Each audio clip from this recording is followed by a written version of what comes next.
What's up, John Middlekauff, 3 and Out Podcast. Make sure you subscribe wherever you may listen. Apple, Spotify, we got you covered, as well as here on YouTube. Smash that like button. All of our content is up here.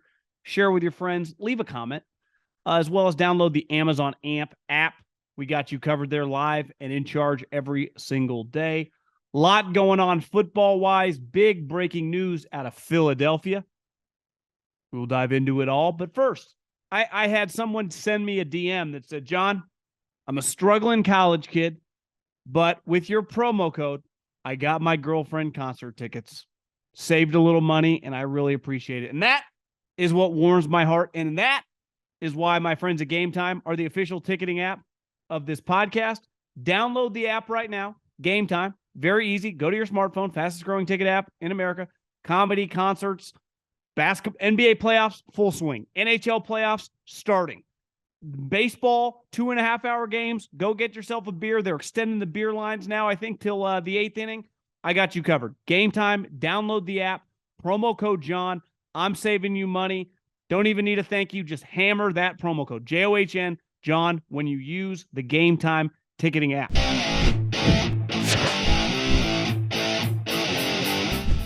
We all know where we're going to start here because we woke up, depending on where you live, to the breaking news of Jalen Hurts got a massive, massive extension.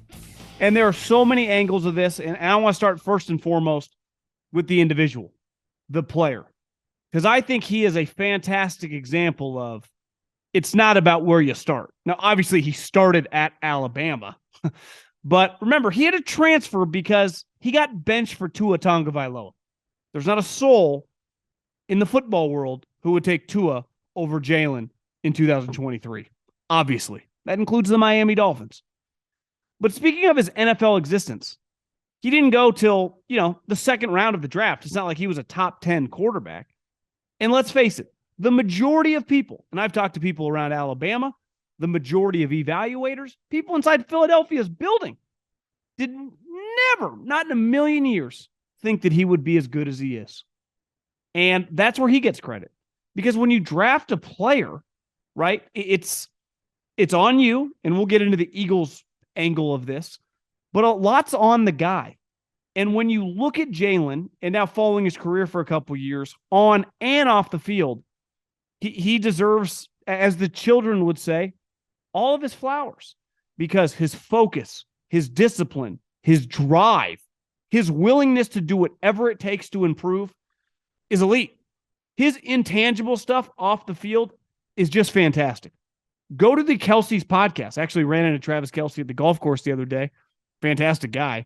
You should have seen him at the back of the range. He never stopped hitting balls for like 3 hours, putting and chipping. But when you look at Travis and Jason, when they had him on his podcast, just watch how natural he is. I mean, he's kind of just got it. I mean, I watched that podcast start to finish. I think this was during the season, maybe in last summer. It's really good. And from a playing standpoint, part of being a player, and we talk a lot about this, there's a reason coaches get a lot of money. It's on them to help you improve. But a lot of the NFL is schematics. So I help you, gradually improve your technique, your fundamentals. But a lot of it is me as a coach calling good plays. And a lot of it is you as an individual doing everything humanly possible it is to be ready to play football. That means studying, doing whatever it takes when it comes to your opponent and on yourself. So constantly improving for you as an individual, but also you against your opponent. That's been a big knock on Kyler Murray once they put that, that clause in his contract. It's like, wait, you're giving this guy all this money and he doesn't study? That clearly is not an issue with Jalen. And then when it comes to just making improvements as a player, that only comes through hard work. And the only way you improve as a player in any sport, I'd argue in any walk of life, is doing the work. The mundane things, the basic things that help you improve. The overwhelming people, or majority of people that are successful at something, put in so much bleeping time, did that for the children, that you'll never see. Behind closed doors, early in the morning, late at night, because it's the only way to improve. You don't just snap your fingers. You don't just get on your knees and pray you're going to get better at something. It takes hard work. And some things, the hard work is different than others, right? If you're in the tech world, coding and being in front of a computer is different than gaining strength, or if you're a pro golfer pounding balls, or if you're a quarterback throwing in the offseason. Whatever it takes, it's obviously different for every single discipline that we're all in. And it can't be argued that Jalen has had to have put in an insurmountable amount of work, an insane amount of effort behind the scenes to improve as much as he did. Because you watched him last year. Listen, I'm guilty. I thought when he came out, first, I thought it was a crazy draft pick. I really did. Because I thought that Jalen was going to have to play running back in the NFL. I thought he was a terrible thrower of the football. And honestly, through about the first half of his career, I don't think I was that wrong. He was not very good. Now, he was a fantastic runner. That's why I thought he could be a running back. His running instincts are elite. He's not fast like Lamar or Kyler. He's much, I'm trying to think of a comp. I don't even know. He's more of like a Donovan McNabb, more powerful. He's different than Cam because he's smaller, but he kind of runs like a Frank Gore. It's like slow, steady, picking his spots, his instincts in space. He's awesome at it. But as a thrower this year, he became such a more, you just watched him, you're like, yeah, he's throwing like an NFL top 10 quarterback. And I think Jason Kelce said, it was either on the podcast they had with Jalen or maybe said it on another podcast that he does with his brother, that he's the best deep ball thrower in the league. And forever that was Russell Wilson. And when I say deep ball, I mean the go route. And forever it was Russell Wilson. And now, based on last year, saw Russell just flipped a golf cart somewhere. Luckily, he's okay. Is that Jalen throws a beautiful go route. Well, look at the wide receivers he's got now. And you got to give him a ton of credit, because when this guy was drafted, I would say early on in his second season when he became, and here's the other thing, even being drafted in the second round, he wasn't guaranteed anything. They had Carson Wentz on the roster, who was making a ton of money, and he just got his opportunity and never looked back. He got his opportunity, seized it, and the rest is history. And now we're talking about whatever, $250 million, averaging $50 million a year, all the guaranteed money. The reality is, if Jalen just plays somewhere around the way he did last year, he's going to see every single penny of this contract. And as we've seen with star Philadelphia Eagle quarterbacks, remember, being in college, Donovan McNabb, you get a lot of endorsements your way. So money is not going to be an issue. And the other thing you would feel good about Jalen, and this is why character matters a lot in the draft, is he's not the type guy that I give money to and feel worried about his work ethic, his drive, his competitive stamina and character. That's not something that really crosses your mind, right? Let's face it. Carson got that money and it started getting weird. It really did. And because money's all relative, right? So if you're used to making 50 grand, I start giving you 500 grand. If you're used to making $1 million and I give you $12 million, it can have negative effects, or it can not phase you at all. It usually just shows more of who you actually are. And some of these memes over the years of Jalen throwing touchdowns and not even celebrating. Listen, I'll take the L on Jalen Hurts. He is based on last year, and now it's about sustaining it and maintaining it. But based on everything in his past, you would say he's not going to slow down. He's not going to slow down. You just got to be careful when he runs the football. But the Eagles extended a guy that is probably, in theory, their best bet since Donovan McNabb. Michael had the 1 year, but it didn't last. Carson just had a moment, but then it got derailed. I'd feel pretty good about Jalen Hurts moving forward if I'm an Eagle fan. And now let's give the team some flowers, because, like I said, who was not alone, thought this pick was nuts. One, they had Carson. Obviously, it was a very polarizing draft pick when they made it, but it worked. And it hasn't just worked. It set themselves up for a whole new era of Philadelphia Eagles football. And this gets back to the old adage from Bill Walsh of drafting quarterbacks all the time. Ron Wolf copied that in Green Bay. And now the Eagles, who just consistently draft quarterbacks, because you never know. And when you like a player, whether you have a highly paid player or whether you have a younger player, drafting quarterbacks is never a bad business. I saw it firsthand with the 49ers. They had the number 3 overall pick a couple years ago. And then 2 years later, they take a 7th round pick, and Brock Purdy saved their season. Now, this is different because you allocated a 2nd round pick for a team that felt relatively close. But within a year, Carson was shot.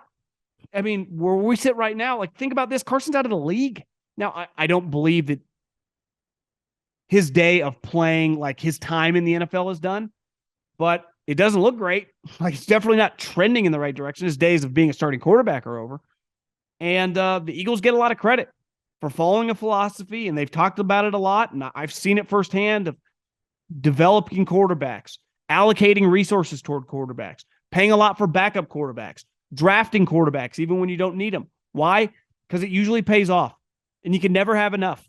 And every backup quarterback is just one snap away or one disastrous situation. I mean, they literally won a Super Bowl with Nick Foles, and now they got to another one with Jalen Hurts. If I would have told you that at the beginning of both those years, I guess it would have been 17 and this year, I don't know if you would have believed me. And it worked out. And here's the other thing. It's one thing to draft a quarterback. It's another thing to pay him money. Do you know what the key is? Is to allocate a lot of resources around the guy. That's with the coaching staff, and that's obviously with the players. Because quarterback, this is not the NBA. I can't have LeBron or Steph or Kawhi and just have those guys in the playoffs score 40 points every game. They need help. Even in the NBA, you need help. But in football, at quarterback, you need a lot of help. And the Eagles deserve a lot of credit for. A couple years ago, they drafted, can't even think of his name right now, Jalen Reagor. And obviously, it was a mispick because they could have had Justin Jefferson. Disaster. Well, not really, because a couple years later, they punt on it. And they double down and they make a trade for A.J. Brown, who is very close friends with Jalen Hurts. And they extend him. And that marriage couldn't have gone any better. The year previously, after some missed picks, you know what they did? They took the best player from the best program, Devontae Smith. So you look at his two receivers, they're awesome. They also have a sweet tight end in Dallas Goedert. They also, the core philosophy beside quarterbacks of the organization is the line of scrimmage. Look at their offensive line. Consistently one of the best in the NFL. So, and this was the knock on Carson. It's like, Carson, you got some talent around you. The Eagles always put money, put resources, put draft picks toward the line. They always develop, are aggressive with the outside wide receivers. They always love their tight ends. And consistently, they hire offensive coaches. From Andy to Chip to Doug to Sirianni. Offense, offense, offense. And they've been rewarded for it over the years. They have been consistently competitive. I know they've only won the one Super Bowl, but really, in my adult life, starting in the early 2000s with Coach Reed till this year, their record's pretty damn good. They're good a lot more than they're not good. And I think a big reason for that is the way they allocate their resources offensively. And it consistently pays dividends. And it did this year, and it's just why a lot of people are going to pick them to be one of the better teams next year. And Sirianni, and they had an offensive coach become a head coach in Steichen. What do? They immediately elevate their quarterback coach, Brian Johnson, who's been a highly thought of guy for a long period of time, former Utah quarterback. So they shouldn't skip a beat. And I think everyone involved in this, Jalen, Howie, Sirianni, Doug Peterson, who put him in at the end of that season when they benched Carson. A lot of people played a role in this. And it's cool to see. It really is. And speaking of this contract, I do think it has massive impacts and ripple effects and dominoes down the rest of the league. And let's look at a couple teams and a couple individual players that are going to benefit. If Jalen Hurts gets that contract in which he did today, with all that money and averaging 50 a year and 170 plus guaranteed, what is Joe Burrow thinking? Joe Burrow has 69 touchdowns the last 2 years. 2 years ago, he beat Patrick Mahomes to take the Bengals to the Super Bowl. This year, he had him right there again on the precipice of going to back-to-back Super Bowls. He took over a team that was a laughingstock a couple years ago and has immediately become arguably the second best quarterback in the sport. I would say based on today, if Mahomes is one, you could make a very, very strong argument, and Bengals fans often get mad at me when sometimes I forget his name, and part of it is the franchise he plays for. He's the second best quarterback in the league. So if Jalen gets that, really based on 1 year, but it's really based on 3 years of character, work ethic, the future, you're kind of betting on the come. Burrow is not just betting on what he's done. Like, I mean, his resume is much better than Jalen's, given that they've had back-to-back successful years with him leading the charge. I just don't see how he doesn't get more money. And this goes back to a couple years ago where they sold the naming rights to Paul Brown Stadium because they needed more income. They needed money to pay for Joe Burrow's contract. Well, it's coming. I would expect Joe Burrow to get extended this offseason, and I would definitely expect that number to be higher. And here's the thing, and this gets back to Mahomes, this gets back to Burrow, this gets back to Rodgers, who's been making a lot of money for a long period of time. Peyton Manning, it's all relative, but in the 2000s was making a ton. You can pay a guy a premium if they are a premium. If Jalen's going to play like he did last year, you could allocate a lot of cap space toward him and be okay. If Burrow and Mahomes keep playing like they're playing, who cares what their cap number is? They are good enough. Rodgers forever doesn't mean you're going to win the Super Bowl every year. But if those guys play at a high level every single year, you're going to be 10 to 13 wins and in the playoffs, right? And that is, and those guys are competing for MVPs and Pro Bowls. And honestly, you got as good of a shot as any once the dance starts to win the whole thing. It's why we always push back on Dak and Cousins. Those guys are good, and you can make the playoffs. But once you get there, they're not good enough. I know Burrow hasn't won a Super Bowl. I know Jalen hasn't won a Super Bowl. But if they play like they've been playing, they are good enough to win a Super Bowl. Jalen in that Super Bowl was incredible. Burrow in the Super Bowl 2 years ago, I thought the Bengals were going to win. I mean, I remember sitting there on the couch like, are the Rams really going to lose to the Bengals? I think a big winner today was the Ravens. Because the day and age when Lamar and his mother think they're getting Deshaun Watson's contract, it ain't happening. No one is giving out that contract ever again. Just because someone made a terrible deal does not mean other teams are going to do that. Now, there are reports about contract offers going to Lamar for large amounts of money. I just think, like, Lamar, this is kind of the rate, man. It's a ton of money. You change your life forever.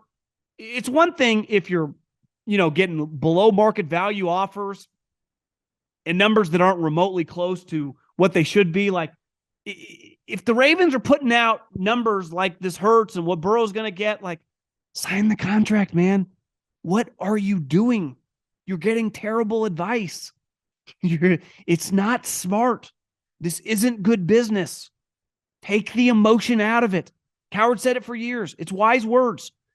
In business, you have to remove the emotion. You have to, because the only way you can think clearly. And let's face it, business is emotional. Why? Because it takes a lot of our time, put a lot of effort in, depending on what you do for a living. I mean, you allocate more time for business. Sometimes you do your family, right? But when you get too emotional about it, it's hard to think clearly, and you can make poor decisions. If the Ravens are in this ballpark, like, sign the contract, bro. This is NBA money. This is Scott Boras level contracts. This is more than fair. Like, you're properly compensated. And hopefully this Lamar situation can play itself out, but he made some demands that he wanted OBJ and DeAndre Hopkins on his team. And the reports were like, the Ravens, we can't sign both. We don't have unlimited money. We're paying OBJ $15 million. Hopkins makes $19.5 million right now. How much money do you think we got, Lamar? This is a salary cap league. We're not the fucking Yankees. So Lamar's mom, I wouldn't put her in the Drew Rosenhaus camp, but they got to get that figured out sooner than later, because passing up way too much money. It's just not smart. I wouldn't say this guy's a loser, but I do think it's fair to say Justin Herbert, like, what Jalen got, Jalen's now been to a Super Bowl and got to the Super Bowl and dominated. And Burrow, whatever he gets more than Jalen, like back-to-back conference championship games and been to a Super Bowl and dominated. I'm a big believer in Herbert.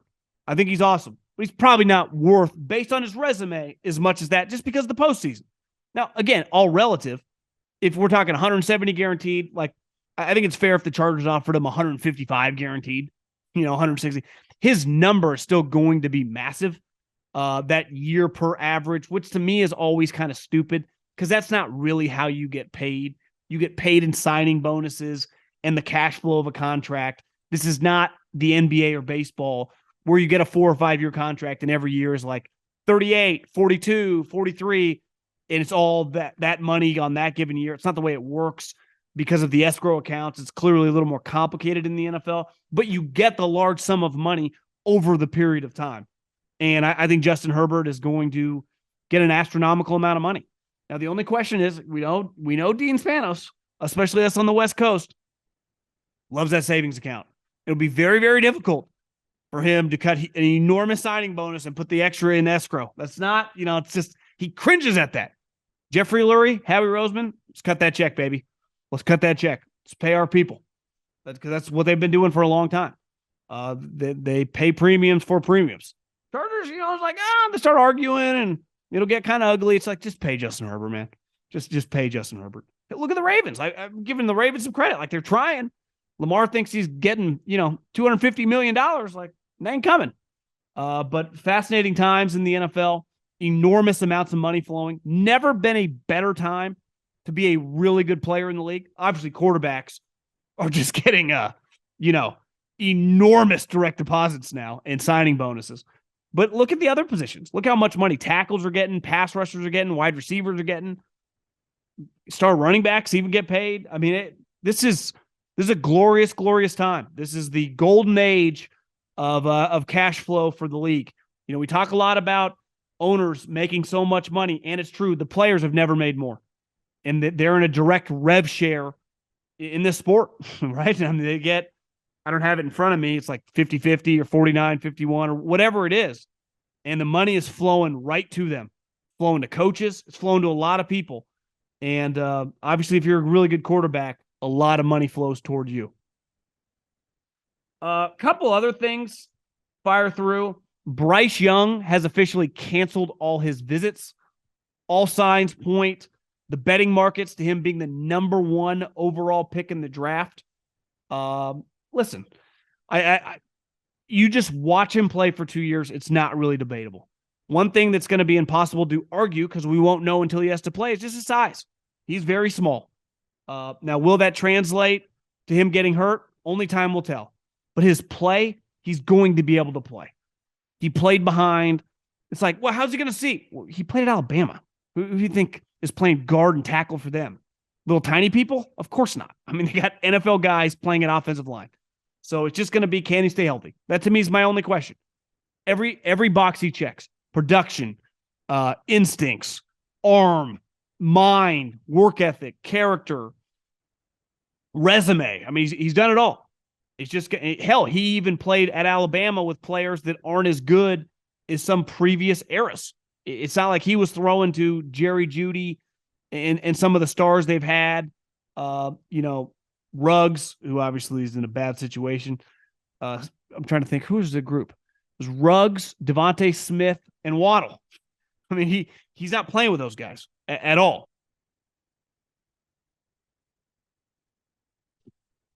Another story today, and I asked some people around this weekend about Nick Caserio, because there were some rumors that he's out, right? He's going to get fired. And a bunch of people that kind of in the know said, I have not heard that.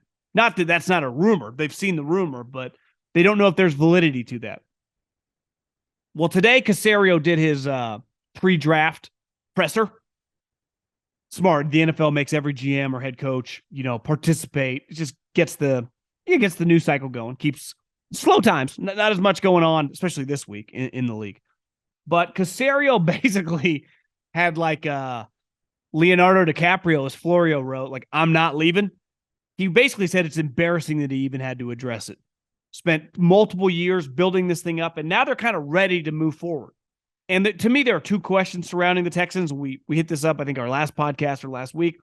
Would they take a quarterback? And if it's not Bryce Young, it doesn't look like they're going to take a quarterback. And would Caserio not be the GM? Because we had people asking last week, like, would Adam Peters go with D'Amico? Nick Caserio did not sound like a guy who's not going to be there. Which, if I'm him, I would want to be there because I think D'Amico's going to be really good. Reason he hired him, right? And now they got all this draft ammo. So these next couple years will kind of define Caserio's career, because let's face it, right now it hasn't gone really well. It's been pretty ugly. It's been pretty embarrassing with those coaches. Now, there have been other variables. right? No one would take the job, especially 2 years ago. But assuming he's telling the truth, maybe that's what he thinks. We'll see. I mean, it's going to be pretty fascinating because the week after the draft is usually when there's some curveballs. I've been saying I'll be shocked if Sean Payton with the Denver Broncos it's status quo there. Like the GM just going to stay. I don't know. I have a hard time seeing that one. A couple other things. The Chiefs, I love this. This just shows you they're such a high-level operation right now. A lot of teams these last couple of weeks have shown up for these voluntary workouts. And in this original phase, it's really just some film and some lifting. You're not like on the field with coaches or anything. So it's not, most of these guys, especially veteran quarterbacks, at home working out. Like this is not that crazy, or just players in general.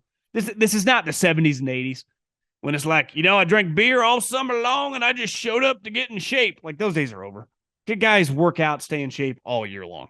There's no just firing down hot dogs and drinking 12ers, for 6 months and then just showing up in training camp like time for the Junction boys to work it off. Like, no, that's not the case. Nick Bosa, I've seen Nick Bosa for the last couple of years. He doesn't even show up in the offseason. He comes back every single year. He's more chiseled. Like he ain't just at home, screwing around. And that's most players. But the Chiefs just do Zoom only. No one's even there. And people go work out with Patrick Mahomes. Like they got a good thing going, man. The coaches can still focus on the draft with the front office, spend a couple hours on the Zoom, and just worry about Patrick rolling in Texas with his guys. I'm telling you, I ran into Travis Kelce last week, went up, introduced myself, told him that I work for Coach Reed. He couldn't have been any more normal. It was just a really high level, for a guy that's, on top of the world, really famous. Again, this is a small, maybe 5 to 10 minute interaction. It was just impressive. I mean, he was just down to earth, cool guy.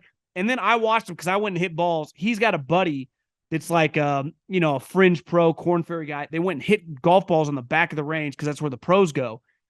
And he was putting and chipping for like 3 hours. Now, again, has nothing to do with football, but you can't dispute these guys' work ethic. I mean, they got some focused cats, man. And even Travis was like, when you going back to Kansas City, because he stays out in Scottsdale for a little bit, he's like, yeah, we got OTAs. These guys love football. The Chiefs, they're going to be my pick to win it again. I'll say that much. I don't see, I'm not saying they're going to win the Super Bowl, but I don't see how you don't pick them next year going into the season, assuming that everyone's healthy by the time they get to week 1. Arch Manning, who's technically not the starter right now at the University of Texas. Quinn Ewers, the guy that went to Ohio State and then transferred, is, I guess Sark said he's the starter.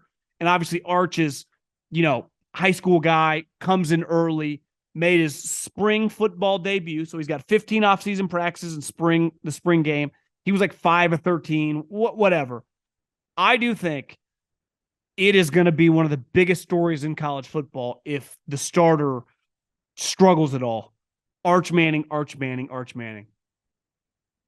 I don't know in recent memory if there has been a player as famous as this coming into college, right? You become famous really fast. The Tebows, the Reggie Bushes, the Clowneys, whatever, once you're at school. And Julio and Clowney and Julio and some of these huge recruits have momentum. But Arch Manning obviously has a ton of momentum. He's the number 1 recruit.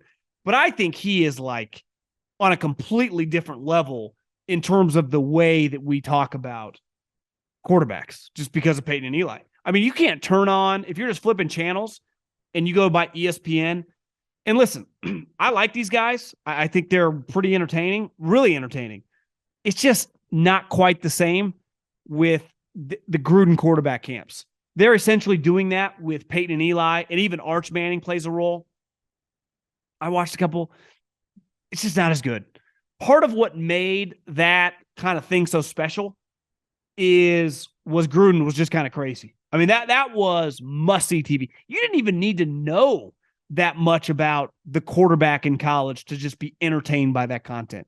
And if you did, if your team was interested in the player, if you were a fan of that player, it was Gruden's quarterback camp was easily some of the best spring content ESPN did, if not the best for non-games that they had. And try to watch some of this Peyton Eli stuff. It's just not as good. Not even close to as good. It's no fault of their own. I think part of it was Gruden's just fucking nuts. And it was just very, very entertaining. And it's just not quite as good now. But Arch Manning, I don't know, man. I think Sark's on the hot seat going into this season, given that he has not had much success. They're headed to the SEC. You know, I think at minimum he's got to win like 9 games. I can't see a 6-6, 7-5 season flying again in Texas. They're paying too much money. They have too much hype. And again, that SEC thing, I think there's tangible pressure on them. Jalen Carter is now on the betting websites is the favorite to go to Seattle. That feels pretty likely. Unless they take a quarterback, which I would not count out yet, because I think they're tailor-made right now with Geno being the ideal bridge quarterback where they're still able to win. And it's different because I wouldn't say Geno is as good as Alex. His career, but last season was better than anything Alex had done in terms of touchdown passes. Somewhat situation like that. You could start Geno. You could have a Patrick Mahomes. I'm not saying they're going to draft Patrick Mahomes, but my point is you can just redshirt a guy and sit him. The 49ers did that with Trey Lance and Jimmy Garoppolo. I think they're situated, and when are they ever going to be picking 5th? We saw everyone thought they were going to suck, including myself. What happened? They went to the fucking playoffs. They won 9 games. They were really good. I mean, relative to what anyone thought they were going to be. I don't see why. Now they got draft picks. I think they're going to be competitive again. So I would imagine that it's between Jalen Carter and the quarterbacks. If they don't take a quarterback and Jalen Carter's there, they will 100% take Jalen Carter. Because Pete, historically, in college to the Seattle, pushed the envelope on this stuff, as they should. I mean, you take flyers. They've done it before, and they've had success. So I would expect them to do that again. Anthony Richardson, every time I look up, he's taking a different visit. I think he is he's a guy that if you told me goes to number 2 or 3, totally believe you. And if somehow he's there, like I'd have a hard time seeing him make it past Seattle. I really would. I think he goes in the top 5. You know, I didn't think it was that crazy if you took him 1, if you really liked the guy. We've seen crazier. Swing for the fences. None of these guys are guaranteed to be good. I love Bryce Young, but there's no guarantee. This is the draft. This is not Trevor Lawrence and Andrew Luck ain't walking through that door. I'm always a big believer just in life. Swing for the fences when there's not an easy route, right? There's no easy route in the draft. Nothing is guaranteed. Jalen Carter's the best player in the draft on tape. I don't even think it's really debatable. If you told me that he's out of the league in 5 years because he just can't keep his head on straight, I'd believe you. I 100% believe you because you just can't trust him. If you told me he makes Pro Bowls and gets his shit together and matures, believe you too. You talk to some people about Will Anderson, who I like. You know, he can't really bend. I like him. I mean, I would take Will Anderson in a heartbeat, but not everyone's, a true believer. And last but not least, a lot of people push back on my take on Saquon Barkley. When I say a lot of people, I saw it on social media. Middlekauff, you got to do what's good for you. You got to take care of yourself. It's his time to get paid, which I'd agree if he was a 4th-round pick. It's like, well, 3 of his 4 years had a lot of success. He's only made $4 million, right? He's only made $5 million in his career. Last year, that was the big argument on DK, AJ, and Debo. It's like, all these guys are 2nd-round picks. None of them have made big money. Time for them to get paid. And they all did. I Googled it because I was like, well, where'd Saquon Barkley go again in the draft? Oh, yeah. He went number 2 overall. What was he doing last year? Oh, yeah. He was playing on his 5th-year option. How much has Saquon Barkley made in his career? I wrote it down. $38.6 million. Now, again, he plays in New York, where it's expensive to buy a house and taxes are large. But if I tell you, whether you live in New York, California, or fucking Texas, I gave you $38.6 million, I would call that generational changing money. So the Giants have paid a premium for Saquon Barkley. $38.6 million he has been compensated. And now with the franchise tag, if he plays on it, if he plays just on the tag, which he claims he's refusing to sign, he will have made close to $50 million in the first 6 years of his NFL career. $50 fucking million to play running back. a position that all of us agree, like, yeah, wouldn't want to pay that. He's going to make 50. He has been properly compensated. He's been paid very, very well for a guy that has had some moments and been really good and also been MIA. Like sometimes guys that are later round picks, like underpaid for sure. Saquon Barkley hasn't been underpaid. If anything, he's been overpaid. And you could make the argument he's just been properly paid. But like there are guys now holding out throughout the league for these voluntary workouts, which I've been going to OTAs for years. They've never been less important, at least on the field, right? And like I said, these are not guys doing beer bongs all off season, eating ho-hos and pizza every night. Like most of these guys come back, they look relatively normal. Now, some of the linemen, like most of us normal human beings, can, fluctuate with weight. But listen, the voluntary workout, some of these guys, there's a million names I've seen, from Josh Jacobs to Quinnen Williams to Saquon Barkley to Dexter Lawrence, that are not going to show up.